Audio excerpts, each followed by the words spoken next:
That's right, ladies and gentlemen, we're gathered here once again before the dice for a little Dungeons and Dragons. With me, Satanic Panic, as your DM and as your player. So let's get right down to it tonight.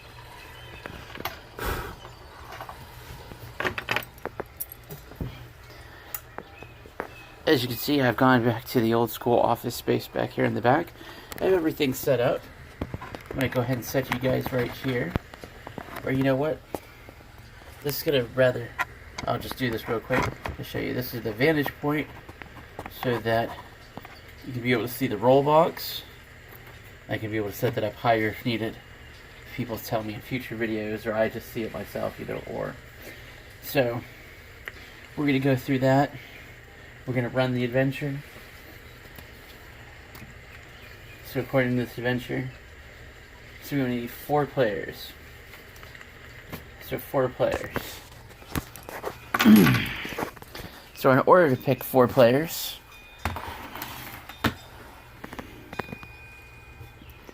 we have this. This is the percentile dice chart for our 4 characters. So let's get down to it here. Let's take our candle stub.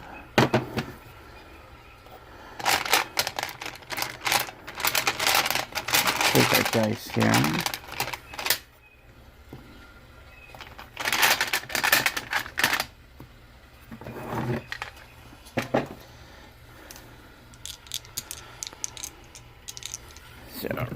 So as promised, we'll use the box. So 58. So 58 will be our showy, which I believe is how it's pronounced. I'm gonna set you kids right here for a moment, so you can enjoy the chart. So what I'll do is I'll go ahead and take these characters out of the big huge notebook. Good God, there's one of everything in here.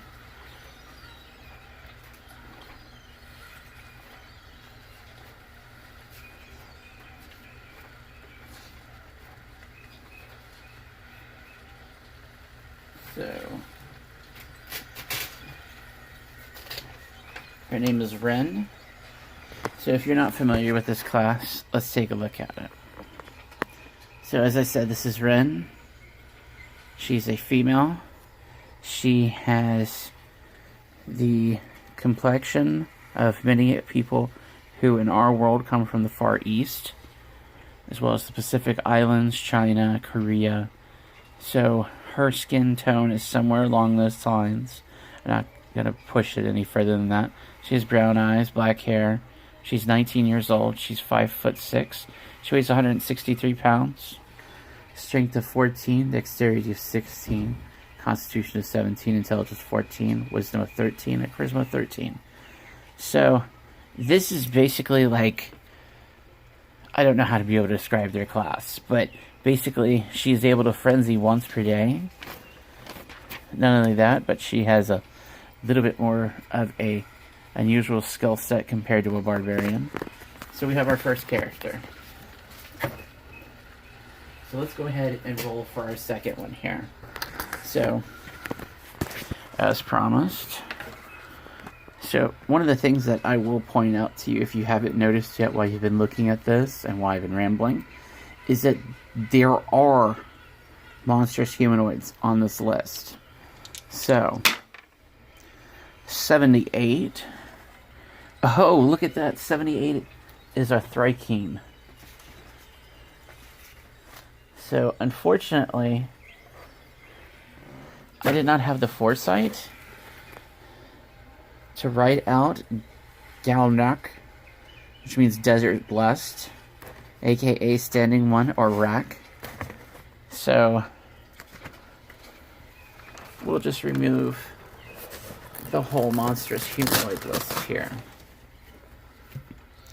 Okay, so now for our third roll.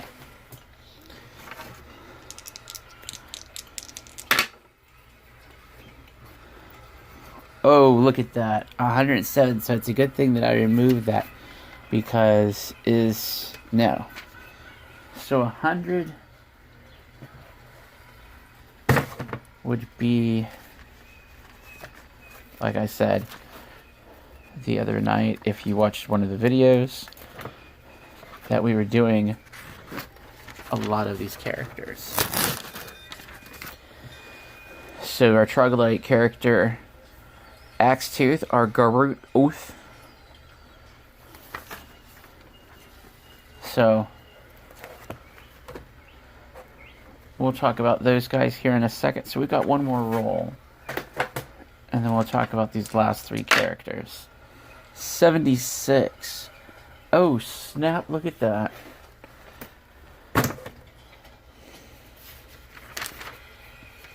Okay, so that is going to be our warlock. Okay. So we can take this big book, set that off to the side. We can take this notebook, and flip it over this way.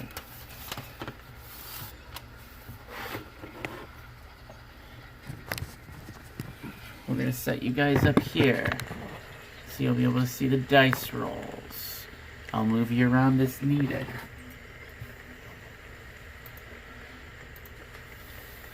We got scratch paper.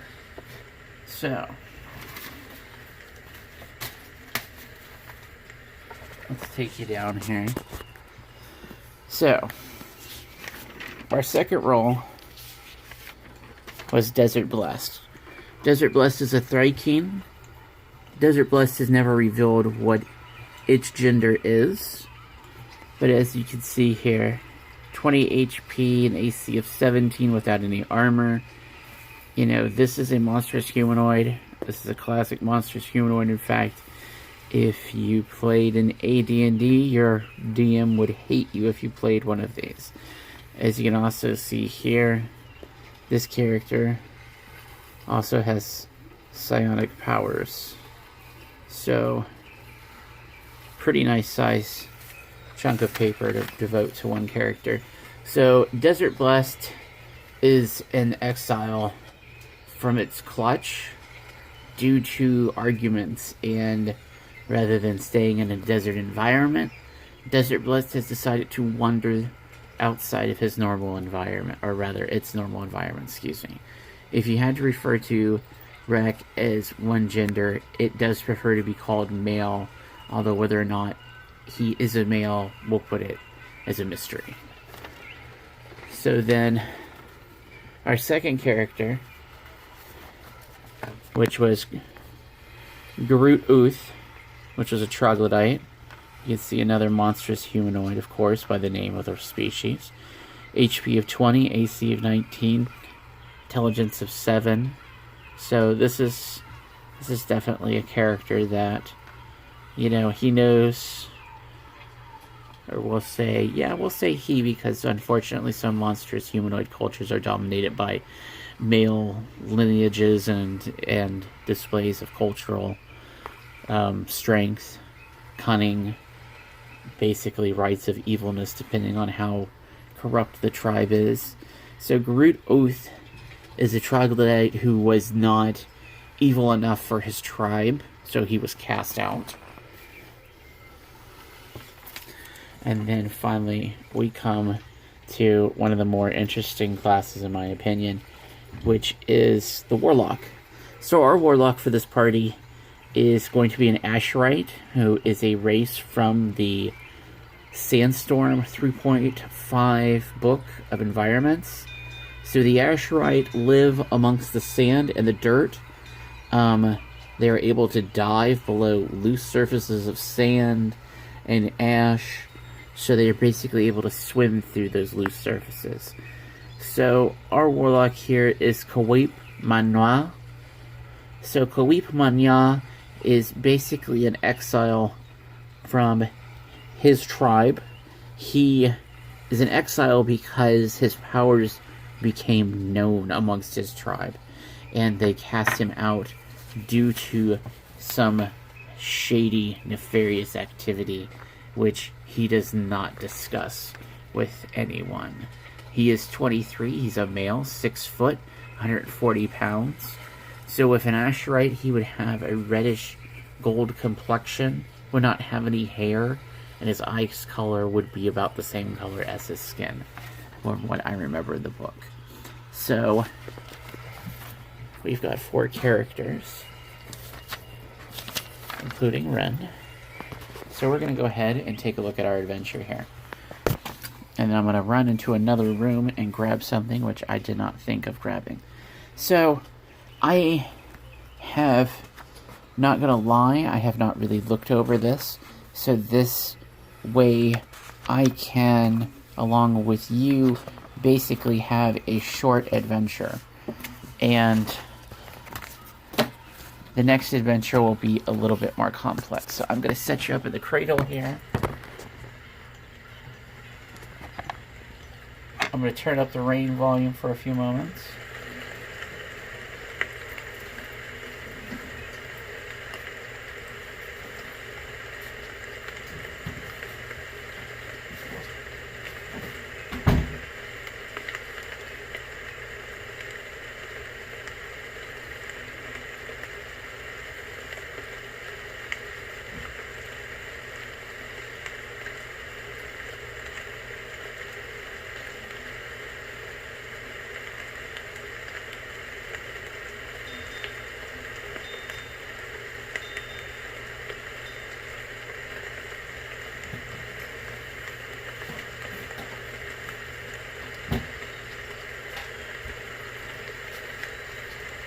Okay, so I'm back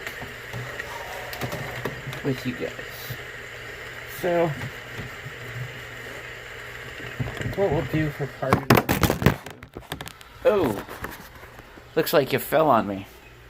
Alright, well, at least you're in my hands now.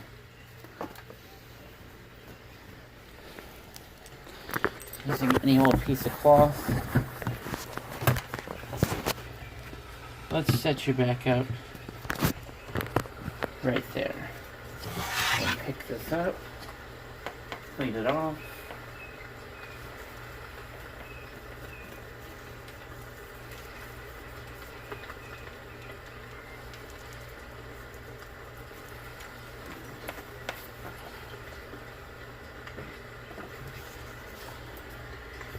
Okay, so now that we've learned that that surface where we had that sitting is not very sound,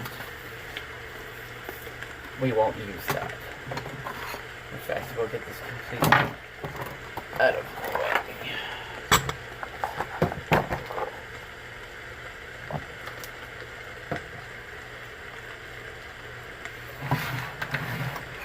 Let's see, for where you're sitting, it would be perhaps a little better to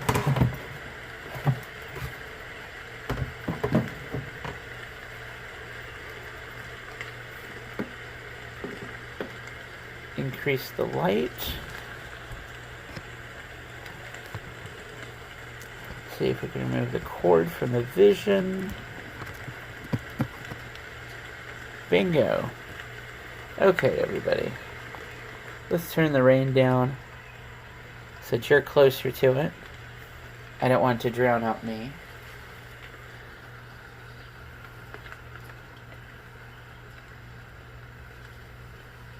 So I don't know what you can really hear or not hear. We'll figure it out in post-production pretty much. So, we have our 3 characters, and we're going to go ahead and start. So, let's see, it says that I'll need the monster manual. Let's see what we need the monster manual for. Go ahead and take this off.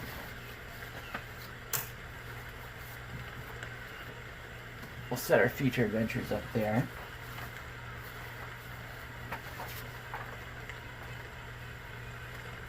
So let's see.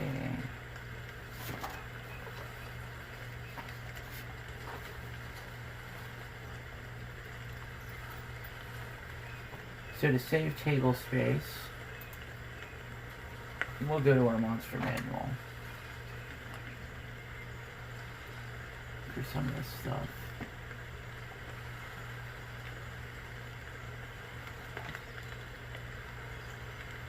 Or rather, you know what? Some of this stuff is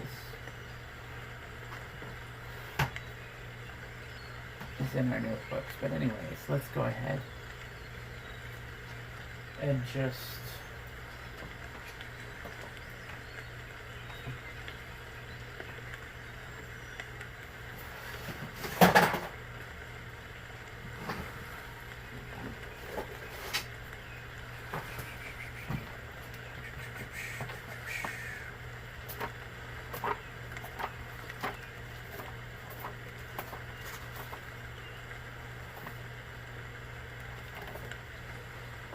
says what page?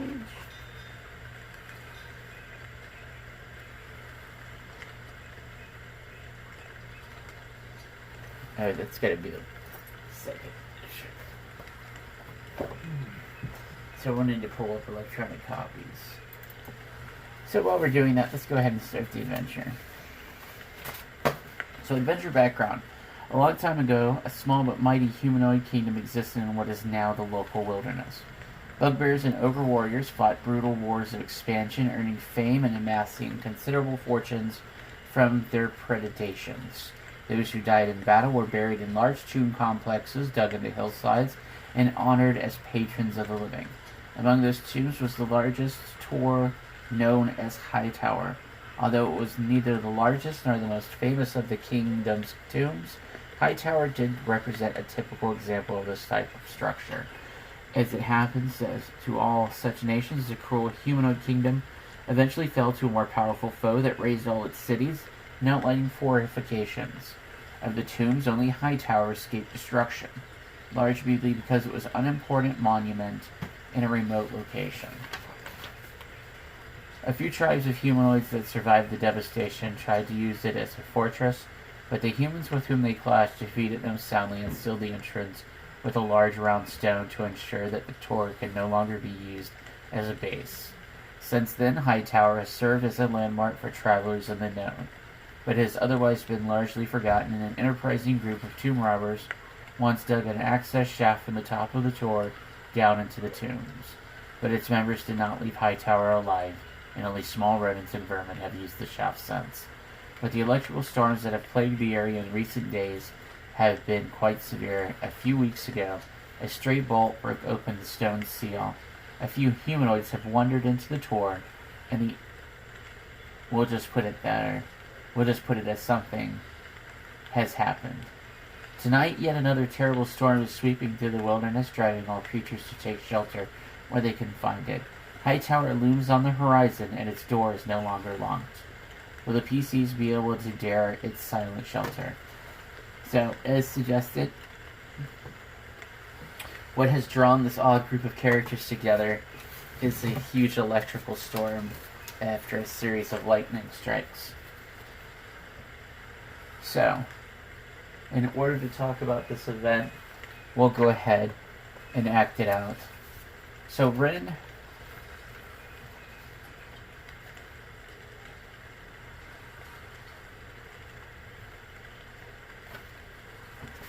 has been drawn to the area and wandering, and after a day of wandering has seen the entrance to the old tower that stands on top of a hill. Taking advantage of this, Ren runs to the tower at the top to take structure through the door, only to find that she is not alone. That in the doorway there stands a figure wearing adventurer clothing, or an explorer's outfit with a hood, and having the hood up, leaving no skin exposed. And towards the middle of the room, a troglodyte and a large insect man that, or insect creature that stands on two legs with 4 sets of arms and a mantis-shaped head. So after a few minutes of trying to see what languages that they all have in common, they all basically end up coming to the understanding that they all speak... Oh. We'll have to fix that. But she's human, so it's adaptable. I didn't write something down. Nobody lose your shit. I'm supposed to curse like that on YouTube. So that they all speak common. Let's see to make sure that is absolutely correct. Yes. So everybody speaks common. So after trying out a few monstrous languages, everybody comes to the understanding of speaking common amongst themselves. None of them wanting to basically start a fight. They all come to the understanding of uttering a phrase known as storm peace. Storm peace is a concept that many explorers and adventurers have for being stuck in storms as a chance to basically come to a understanding of peace. So with this understanding, the characters, let's see here. Oh, I'm sorry. Let's go ahead and begin the adventure as it says. So the sky has been slowly darkening all day, and the smell of rain has been thick in the air. Now it has finally begun to fall, accompanied by the loud pearls of thunder that seem to roll across the landscape. So let's change our music here.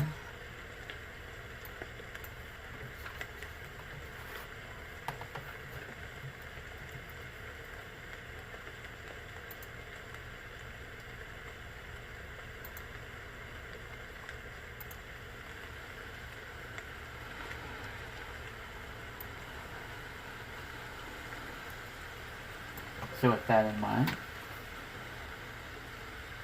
now it has finally begun to fall, accompanied by loud pearls of thunder that seem to roll across the landscape.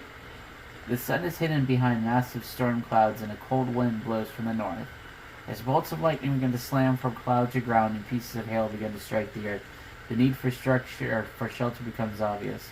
Ahead in the distance, a large tower rises from the ground, its form illuminated by the occasional lightning bolt. It seems rocky and solid, though climbing it in this weather would be folly.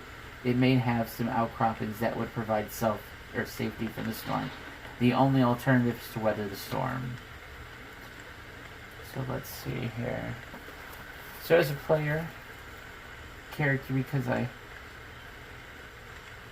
love having information. So let's see, architecture, engineering, above all.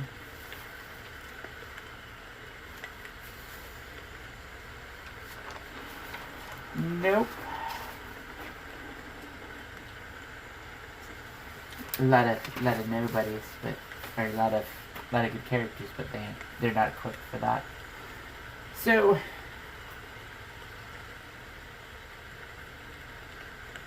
as the thunder and everything begins to roll together, the characters meet up at the tower, as I had previously stated, and come to an understanding of storm peace. So with this understanding, the characters come closer to this high tower.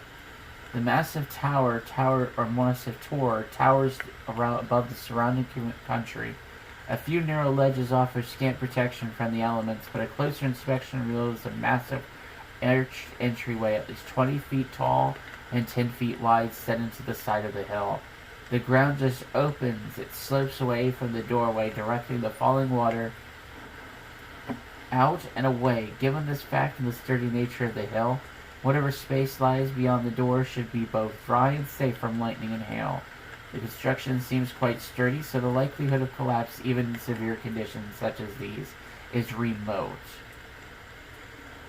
So, again, I'm going to look over my characters here, see if we have...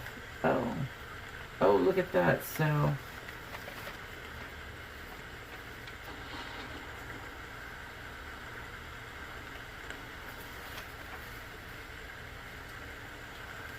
So, Rack and Axetooth are going to take a look, and they're curious about the surroundings and the entranceway both being of, well, more or less for a troglodyte seeing the underworkings of underground and caves and everything. Oh, nice. So we'll see the white dice is for Rack, and we'll see this one is for Groot. Let's see, so that is a 15, 16, 17, 18, a 20, let's see, 27. So basically with a 27, what they uncover is the broken remains of an immense round stone scattered around the ground near the entrance. This stone once blocked the doorway when it was blasted apart by lightning some weeks ago. The door is heavy but well counterweighted. It is unlocked and opens easily as it swings shut of its own accord once propped open. So, with this being discovered by our party of characters, they decide to progress inside the tower. The stone chamber beyond the entrance measures at least 10 space squares. Peeling paint and broken scrollwork suggests that it was once decorated with some care, but now only dust remains. 3 massive stone doors, one each to the left and right, and one directly across from the entrance, lead deeper into the tour. So,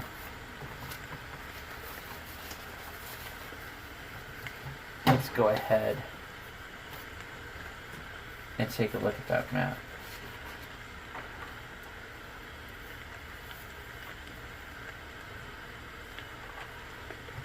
Oh, let's see here. Do I have an erasable marker? Oh, yeah.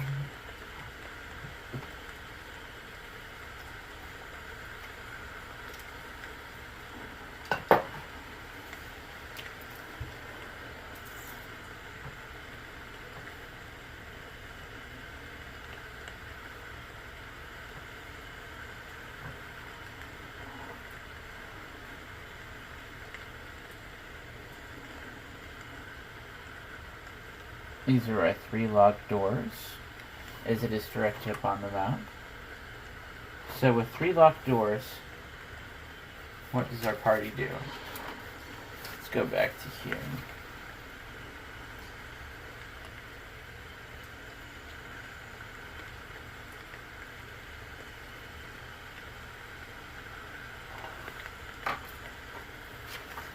So the characters will actually... Let's see, is anybody able to pick locks? Becomes a question amongst the party.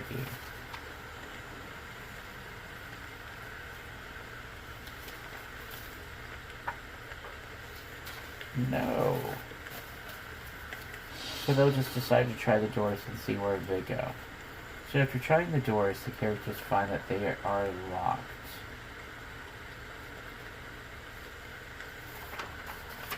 So if being in a locked tomb,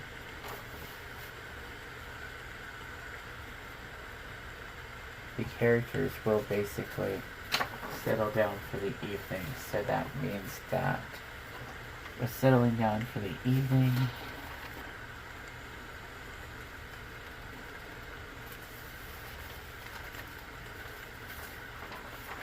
Yeah, so the characters will settle down for the evening. I'll take a drink of something here.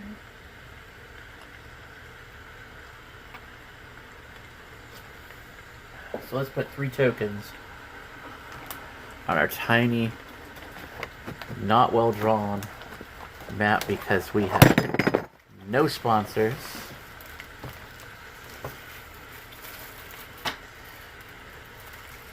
We are skating under the level of invisibility.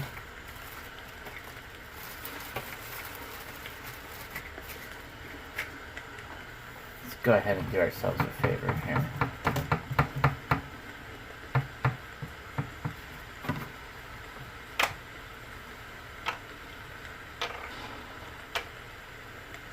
So the way they have this drawn on the map is this is like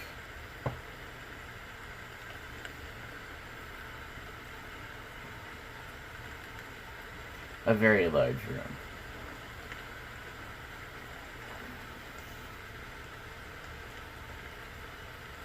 That's our entryway. That's our 4 characters. Progressing on. So, the sound of hissing rain, pounding hail, and howling wind from outside is interrupted only by the occasional loud crack of thunder. Still, this room seems stable enough for the most part, even when the thunder seems to shake the very ground, not so much as a mote of dust filters down from the ceiling. The doors leading into the tour, however, do not show signs of weakness, seeming to tremble with every thunderclap. Suddenly, in conjunction with a particularly loud thunderclap, all 3 doors break open at once, falling away from their doorways into the room with a great cacophony.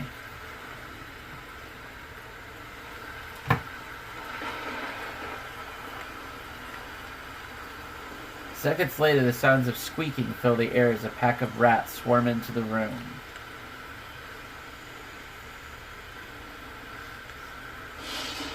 Let's see if I have enough tokens for this, because this is where it's going to get hairy, children.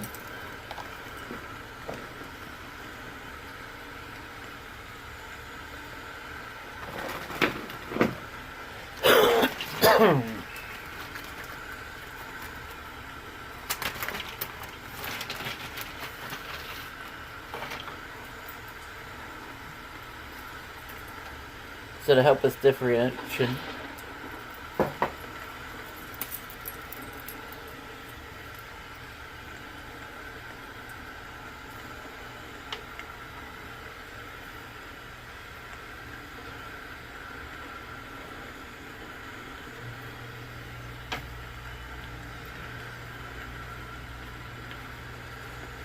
yeah, I drank a lot of Coke in order to do this.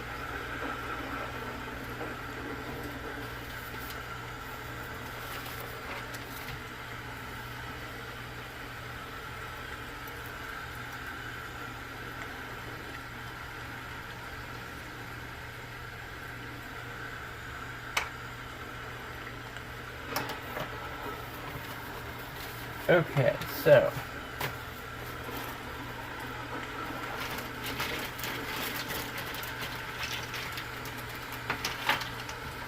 all of a sudden 8 swarms of rats come into the room.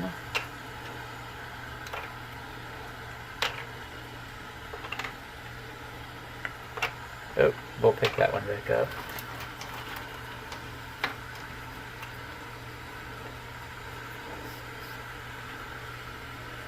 Three, 4, 5, 6, 7, and 8. So from here we'll go ahead and we will roll for initiation. So in order to make this a little faster,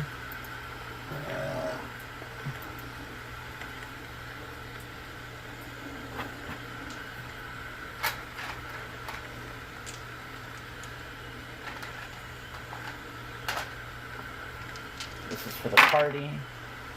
So we already decided that was for Rawl. That's for Axetooth. This is for Ren. This is for Kiwa. This is for the rats. Oh, that's the wrong dice. Where did I learn to roll dice, right? Oh, shit. Look at that, 19. So with a 19, let's see who out of the party can be able to go first. So we said the first one was for Rawl. Or for Rack. Excuse me, Rack. Initiation plus 2, so that would make it a 15.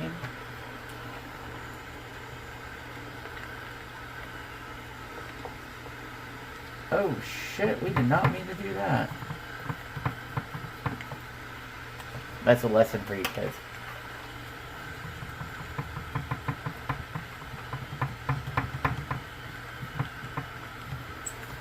Keep your markers separate.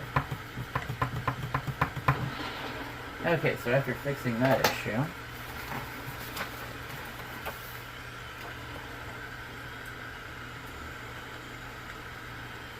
bracket is a 15.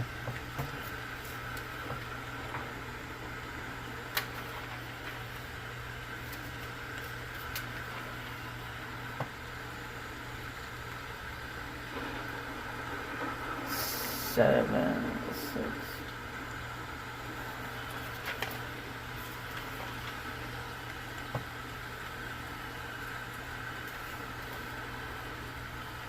You said Rin was the next one. 10.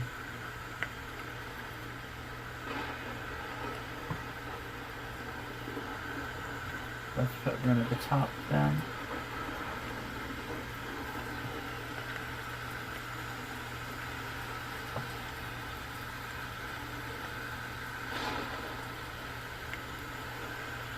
The rats rolled a 19. Let's take a look at that monster manual that we have on hand for this edition.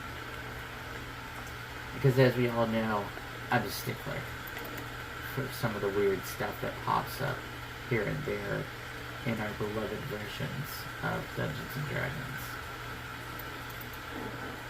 Let's see if this is... It's labeled Monster Manual 1, so it should be the right one.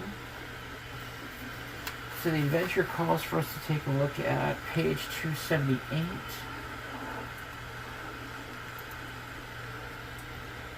So let's go to page 278. What?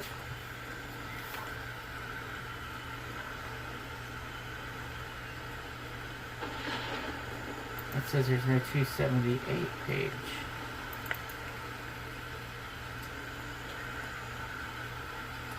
Uh-oh.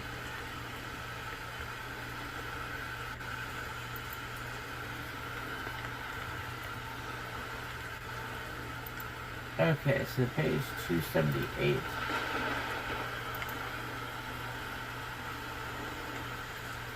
That it is referring to is page 278 in the 3.5 Monster Manual. So now that we have that on hand, let's take a look at running this combat. So we'll go ahead and close up the other version.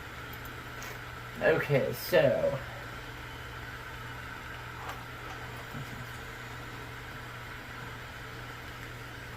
looking for the dry erase marker in the mess that we have created in the confusion of looking between books and everything here.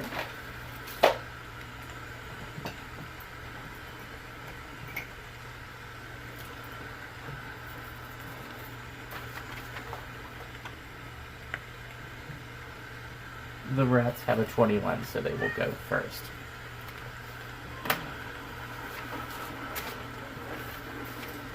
Okay, so the base attack bonus of +0, 2, 3, 4, 5, 6, 7, 8. We'll say that's against Keywap. A 9 does not hit Keywap because there is no base attack bonus for this.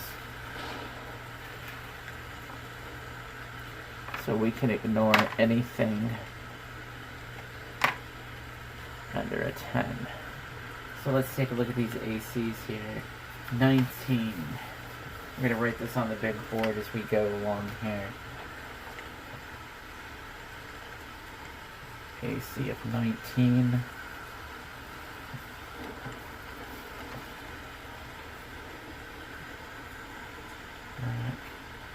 AC of 17. Keywap has a AC of 16.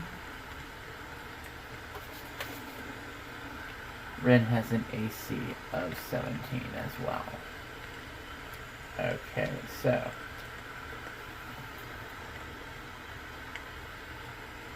I don't think we'll need this part, but you never know.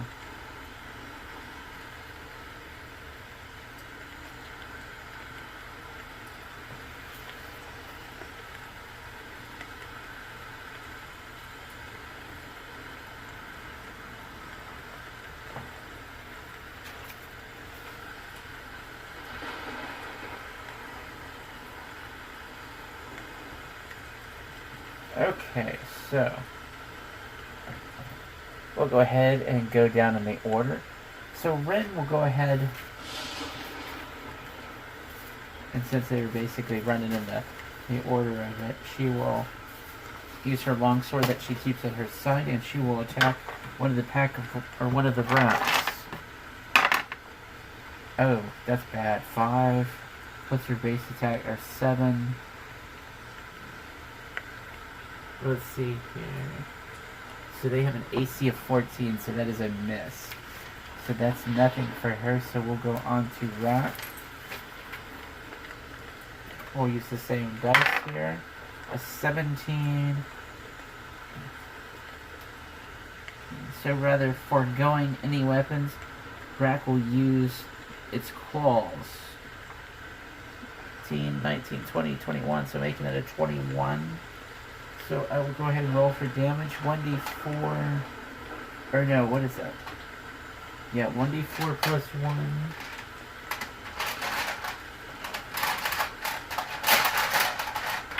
As we dig in the big box of doom. Oh snap, that is a 4. So plus 1 of the strength, that is a 5. So we'll just go ahead and say that with his little bit of a reach, that's one rat that's down. Or one swarm of rats. As he just basically tears through them.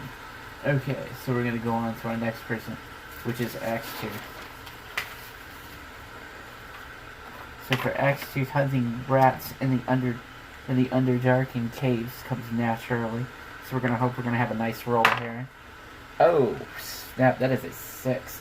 6, which would 7 or 6. And so at 11, so no, that is not enough. Okay, so we're going to lead off to our last member of combat here, which is Keyweb. Without much of a base attack bonus, let's see what would probably be the best thing for them to use. So he will use one of his Atlas, and we'll say he has time to load it. And that is a miss. So that is one of his 5 spears that goes off into the sand. So we'll go ahead and go back to the top with the rats. 15 plus, oh, straight up 15. So no, that is not enough to hit anybody. So then we'll go back over to the characters once again. Oh, Ren, that's horrible. Rack, 12, 14, yeah, 14 is enough to hit, just like last time. I think this time, since he's had a chance to wade in with his claws, maybe he will pull release one of his long spears, or his long spear that he has on him. Let's see, that is 28.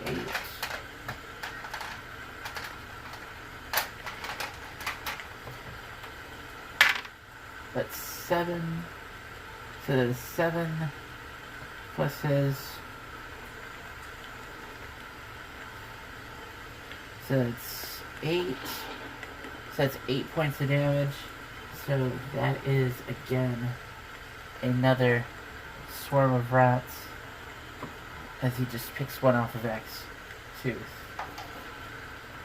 Or it picks one off for Axe-Tooth.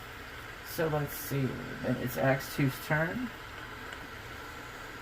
So let's see what our friendly neighborhood troglodyte can be able to do.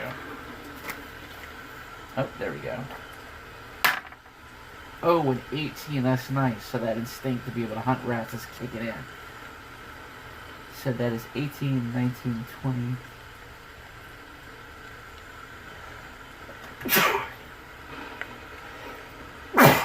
So which is actually a 22 when you add up the math to it, but that is still enough to hit. So let's see, what did they use last time? I think last time Axe-Tooth tried to use... Well, last time Axe-Tooth missed, so I'm going to use that spear that it carries on him. So that's 4 plus 4 for his strength modifier, is this?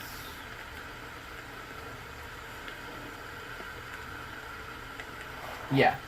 So that is 8 points of damage, which kills another thing of rats. Oh, why did we set that in the dice rolling box? Okay, so let's move on here. So then Kiwap is the last member of the party to go, just like last time. So we're going to go ahead and set that sheet on the bottom. And we'll just keep rolling them over. Okay, so with Kiwap. Let's see, last time Kiwap used his Adelaide. Oh, that's still a miss. I don't know what's going on with Kiwap today. So going back to the top of the order, we'll roll for the rats. We'll roll again for the other rats on the other side. So we got a 19. So one of the rats manages to bite a random member of the party. 1 point of damage. We're going to say that it is Kiwap with the lowest AC will take 2 points of damage. So which puts them down to 7 HP.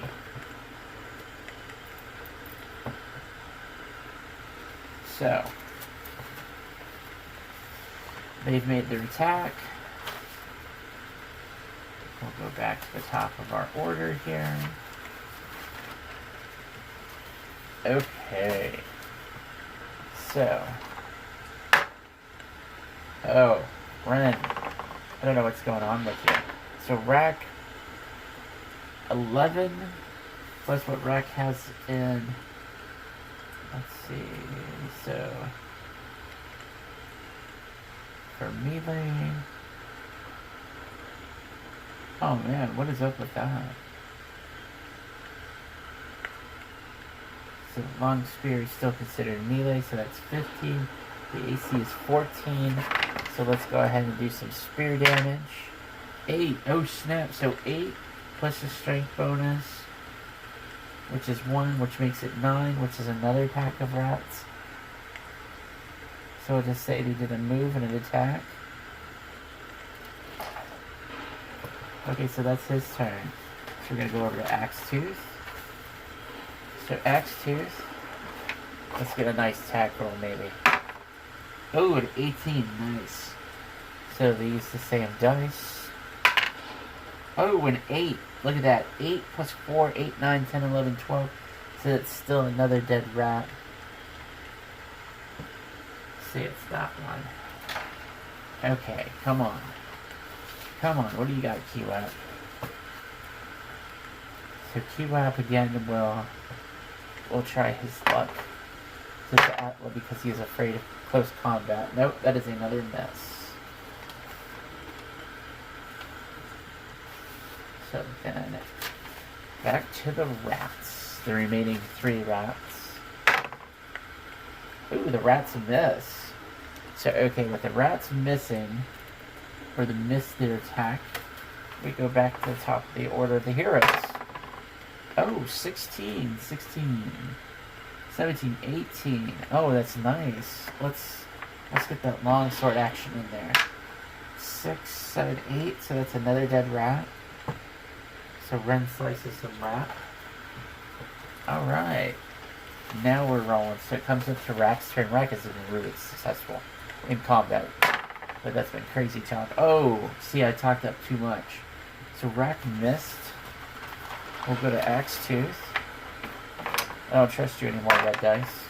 Oh, a straight 19. Look at that. We don't even have to add any of the numbers to that. 5, 6. That's 6 points of damage. And our last one in order is Kiwap. Kiwap, are you going to be able to do anything? Come on, man. What do we got going on here? New roller, new roller. Oh, what is that? That's a 17. Look at that. A 17 plus what he has. We don't even have to add the math to that because it's a 14. So let's go ahead and roll that beautiful Atlas footage.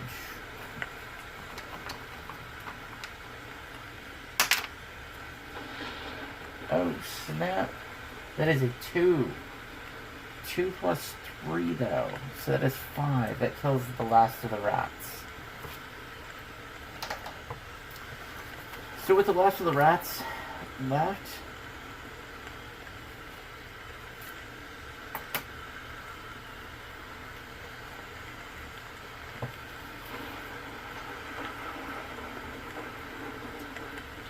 Alright, so with that being done, that leaves the characters open to the decision of which way to go through these fallen doors.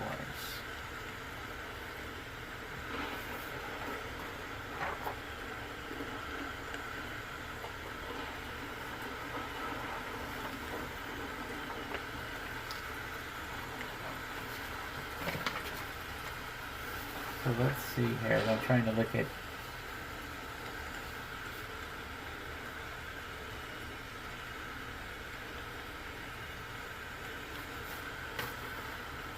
Let's see. So basically the characters will sit there and...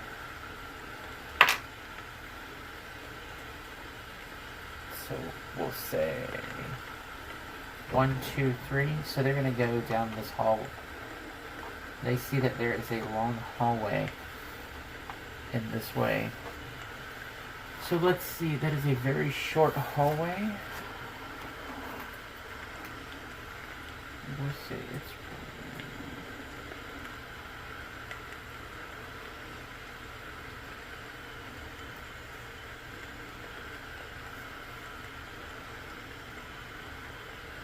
Coming to the end of the hallway,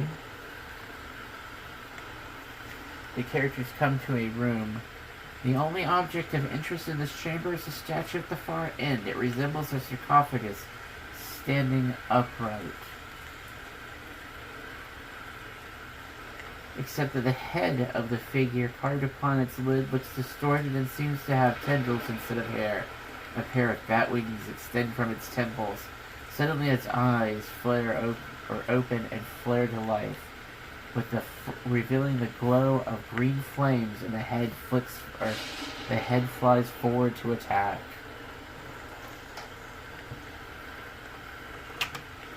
So let's see, it is able to fly 30 feet, which will put it into striking range. And I need the characters to roll a fortitude save. 1, 2, 3, 4.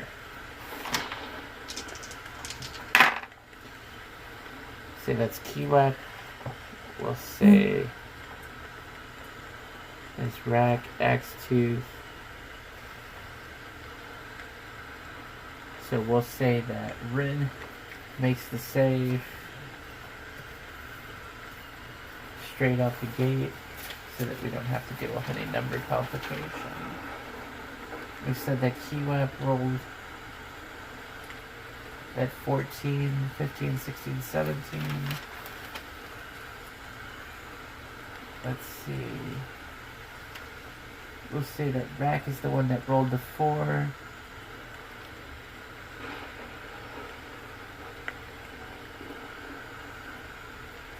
Oh man, where is it at on here? Okay, so that would make it 8. So he is the only one affected. So basically what ends up happening, must make a fortitude save, DC 14, or DC 12. So basically the creature opens its mouth and shrieks, and the only one of the party that is affected is Rack, and he's paralyzed for 5 rounds, or until the monster attacks him, goes out of range, or leaves the site. The saved creature cannot.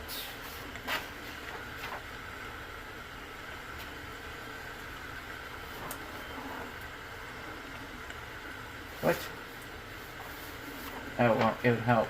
Be affected again by the same lesser gargoyle shriek for another 24 hours. So,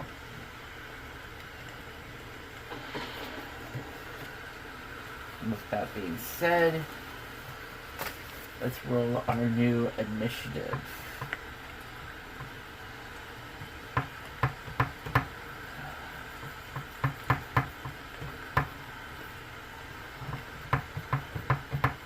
What are we doing this with our finger for?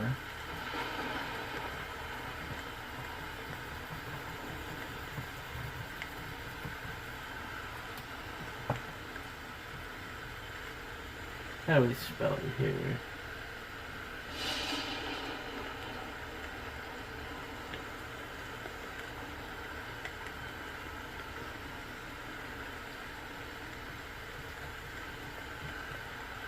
Okay, so with that being said, let's everybody roll.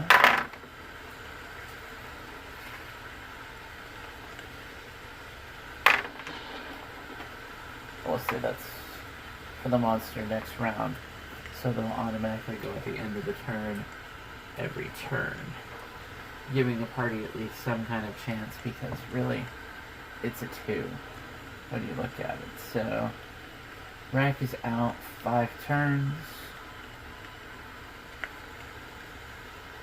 so we'll say he is at the 9.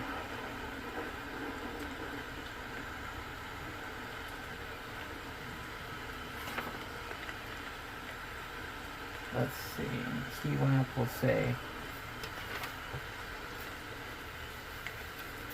is 18, 19, 20.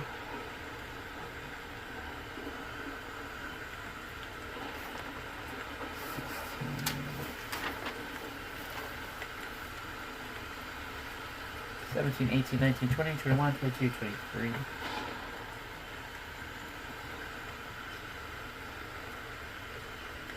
And X2 gets to 17. Or 7, so.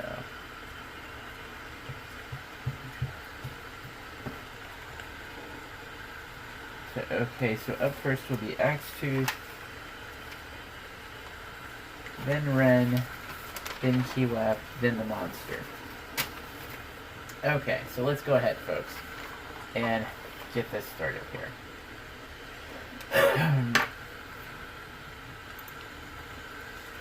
So, at the top of the order, so X2 will take a swipe at this creature and miss, because I'm imagining that a 9 is just simply not enough. Yep, so an AC of 12. So we need to roll at least 8s and 9s, maybe 10s. So, okay, Ren will go next. Oh, snap, that is a 20. So with that nice long sword action, because she is in the front, just gonna tear into the son of a bitch. Oh, 5, 6, 7. 7 points of damage. What's this creature's? Oh, shit. Oh, shit. One hit wonder. One hit wonder. Oh, snap. So, Ren slices this creature in half, killing it, flying through the air as it just like, you know, okay, so with that taken care of, that is the end of that. Wow. Damn, dude. I thought the monster would stand up a little bit more, but no, not even a damage reduction or anything. Flew in, got that shriek attack in their face and gone. So, being a party of adventurers, we need some search checks, because we got some room to search.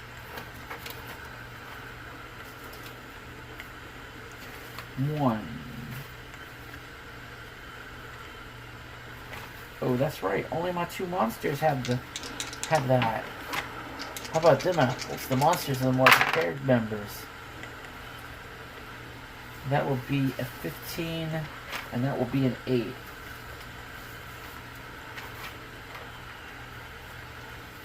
What does it say?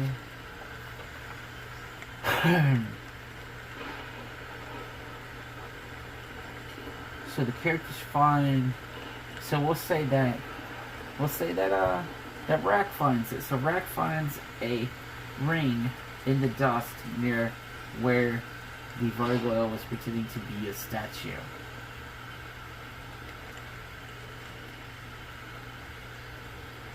So, not knowing what this ring is, Rack will tuck it into a pouch and claim mindsies, which will lead to a little bit of an argument with the party members, but a understanding of coming up with new items and new treasures. They may acquire them amongst each other and split up the profits when they get a chance.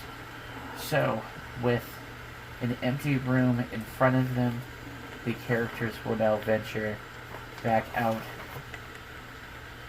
into the main room. So the door across the way has been beaten in, and the characters have taken care of that challenge that had laid before it.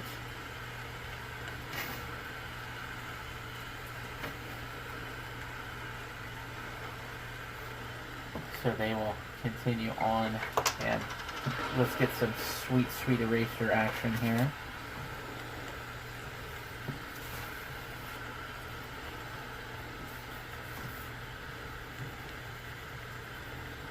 Oh, it's not doing that good of a job.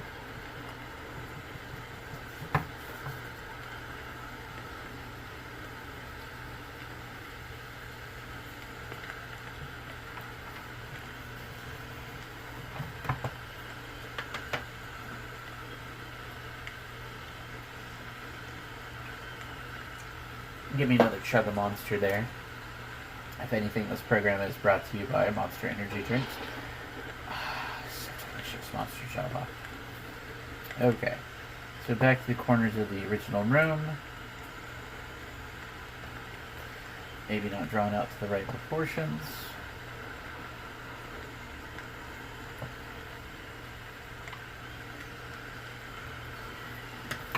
So the characters, once again, come to a dead end with a room. The only object... The room is empty save for dust and a single small stone chest in the center of the floor. Evidently no one has disturbed this chamber for many years. The party quickly decides amongst themselves, not having a party member who is able to get into chest, that this perhaps would not be a good idea for them. So they will backtrack.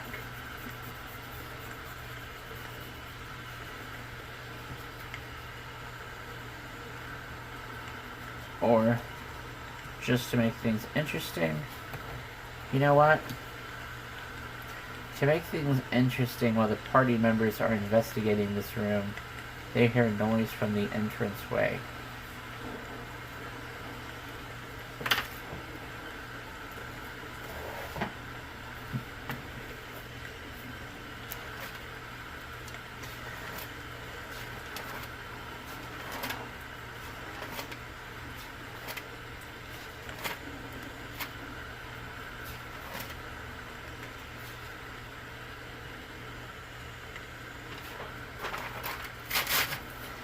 In the entryway, they find a halfling wrapped in a cloak and shuddering fiercely.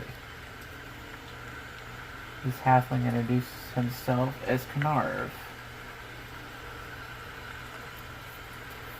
And they can see that Knarv is as well equipped as they are. So between the four party members, they quickly determine a stormtroops once again, and add Knarv to the party.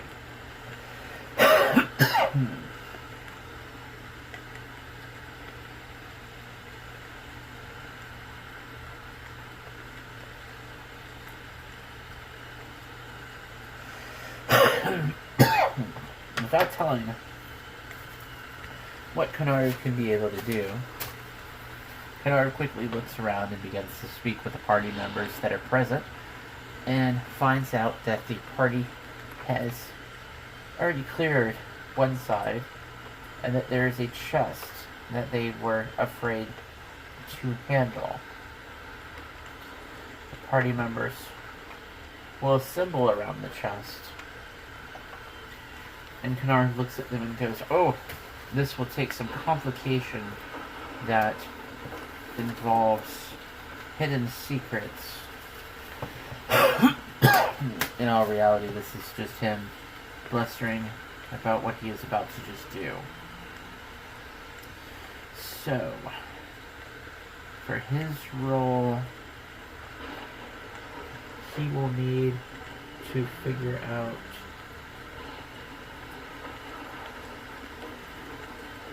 first of all, is it locked?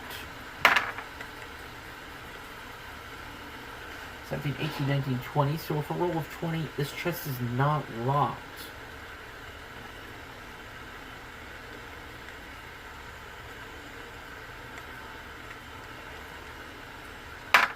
But however, it is mentioned on that roll of a 20 that there is a trap attached to the chest. What this trap is unknown. So that somehow this chest could trigger a trap. He warns the party members. They will return to the hallway. And Canarv, we didn't put it out what alignment Canarv is because Canarv could be evil for all we know, has decided that he is going to go ahead and take one for the team. Oh, that's not good. Taking one for the team unfortunately means that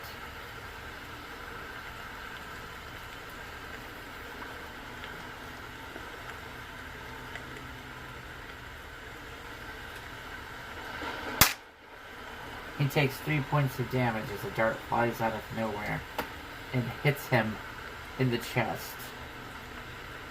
Fortunately for him, he is not in any danger, as it does not kill him, but seriously does hurt his HP supply. So, inside the chest, the party finds a headband. So we'll go ahead and write this down. Of course, I know what these items are, but why ruin the fun for you as the viewer?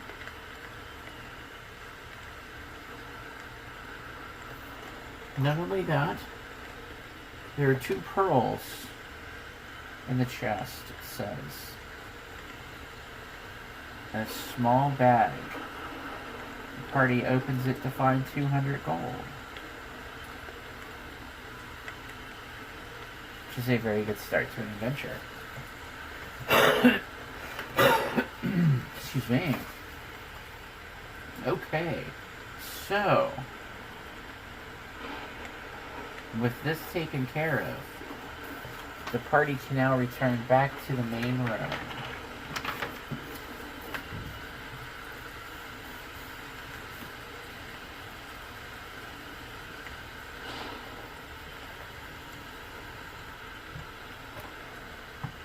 With the chest defeated, unfortunately Canarv losing a few hit points, being our last minute party member addition. It's not bad. It's not good, but it's not bad.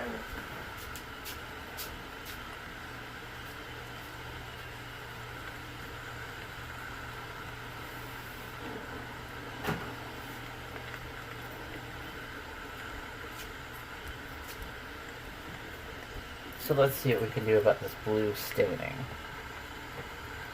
Oh, there's nothing that can be done about the blue staining. Damn. Okay.